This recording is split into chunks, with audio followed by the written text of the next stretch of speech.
Shalom, bertemu kembali dalam Efrata Devotion pada hari ini. Lukas 16 ayat 10, barang siapa setia dalam perkara-perkara kecil, ia setia juga dalam perkara-perkara besar. Dan barang siapa tidak benar dalam perkara-perkara kecil, ia tidak benar juga dalam perkara-perkara besar.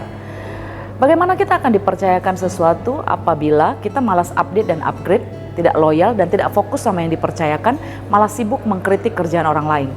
Ingat, setiap talenta, setiap kepercayaan di dalam diri orang percaya harus dikembangkan. Karena jika tidak, ada konsekuensi yang harus ditanggung, yaitu akan diambil daripadanya dan diberikan kepada yang lain. Matius 25 ayat 28. Sebab itu ambillah talenta itu daripadanya dan berikanlah kepada orang yang mempunyai 10 talenta itu. Jadi ketekunan dan kesetiaan sangat diperlukan ketika dipercayakan sesuatu. Kita berdoa minta berkat yang lebih besar, pelayanan yang lebih luas, atau naik jabatan, yang artinya makin besar tanggung jawab yang akan kita terima. Namun ketika dipercayakan, sejauh manakah kita setia dan bertanggung jawab? Bagaimana kita mengelola hal-hal kecil yang sudah dipercayakan? Kesetiaan bukan diukur dari besarnya tugas, tapi dari kesungguhan hati dalam mengerjakannya.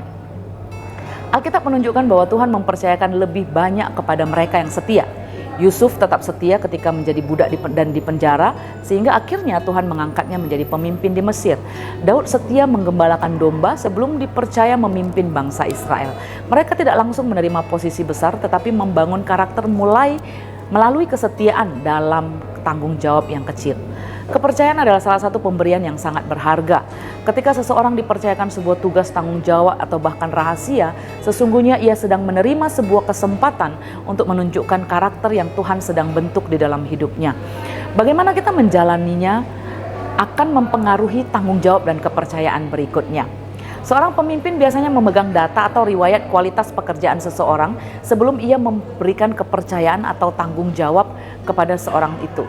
Jika belum terbukti karena masih baru, minimal ia memutuskan untuk mempercayai orang tersebut. Jika ternyata tidak layak dipercayai, jangan heran jika selanjutnya bisa jadi akan diambil daripadanya dan diberikan kepada orang lain. Bayangkan betapa berharganya sebuah kepercayaan itu untuk dijaga dan dikerjakan dengan ketekunan dan kesetiaan. Demikianlah Tuhan memutuskan untuk mempercayakan tugas tanggung jawab sesuai kehendaknya kepada kita, orang-orang percaya menurut ukuran pemberiannya. Kita ini orang-orang dipercayakan Tuhan rahasia Allah. Kita harus menjaganya agar tidak sia-sia. Rasul Paulus berkata, tetapi aku melatih tubuhku dan menguasainya seluruhnya, supaya sesudah memberitakan Injil kepada orang lain, jangan aku sendiri ditolak. Paulus melatih dan mendisiplinkan hidupnya seperti seorang atlet yang tiada hari tanpa berlatih dan bekerja keras, agar ia bisa menjadi teladan dan berkat bagi orang lain.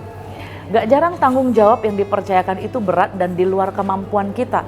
Menurut kita, bagaimana seorang nabi mampu dipercayakan sebagai penyambung lidah Tuhan?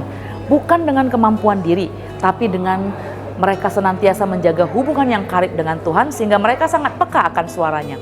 Ketika mulai mendisiplinkan diri membangun keintiman dengan Tuhan, Roh Kudus mengajari kita mengenali kehendaknya dalam melaksanakan dan menjaga tanggung jawab yang dipercayakan kepada kita.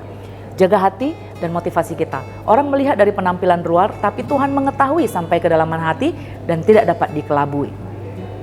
Seorang Tuhan akan mengundang hambanya untuk masuk dan turutlah dalam kebahagiaan Tuhanmu ketika si Tuhan telah melihat ketekunan dan kesetiaan hambanya dalam perkara kecil, sehingga ia memberikan kepercayaan atau tanggung jawab dalam perkara yang lebih besar. Ketika dipercayakan sebuah tanggung jawab, lakukanlah dengan tekun dan setia. Tuhan Yesus memampukan kita. Mari kita berdoa. Tuhan, terima kasih. Dikala kami masih belum didapati mampu, tapi Tuhan percayakan.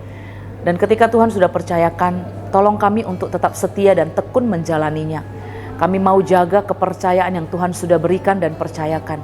Kami mau menjadi orang-orang yang setia, supaya nanti Tuhan akan mendapati kami dan memberikan kepada kami tanggung jawab yang lebih besar. Terima kasih ya Tuhan, mampukan kami menjalani kehidupan kami, dan biarlah ketika kami dipercayai, kami benar-benar bisa melakukannya dalam hidup kami. Terima kasih Bapak, terpujilah namamu, dalam nama Yesus kami berdoa. Amin.